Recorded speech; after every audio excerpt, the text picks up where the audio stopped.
આજે સવારે કલેક્ટરે હોસ્ટેલની મુલાકાત લીધી અને પછી ફૂડવાળા પણ આવ્યા. તો રાત્રે રાતે 2 વાગે જે A1 જથ્થો આવ્યો તો A1 નંબરનો જથ્થો, એમાંથી અત્યારે ફૂડવાળાએ સેમ્પલ લીધા છે. પણ અમારી સેમ્પલની જરૂરત જ નથી, અમને સરખો ન્યાય મળ્યો નથી. આગેવાનોને બધા આવ્યા, રાતે આવ્યા હતા, અત્યારે સવારે મુલાકાત લીધી, રાતે આવ્યા હતા ત્યારે કોઈ ફૂડવાળાને બોલાવ્યા નહીં.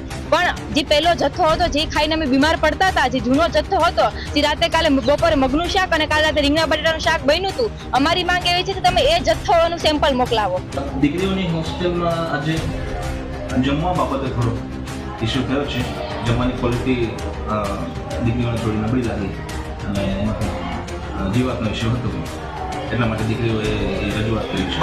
જમવાની ક્વોલિટી સુધારવા એ સિવાય પણ જે અન્ય સુવિધાઓ નથી મળતી તેની પણ રજૂઆતો કરવામાં આવી છે. અધિકારીઓના ટિફિન અહીંથી થાય છે તેવું પણ આક્ષેપ કરવામાં આવ્યો છે.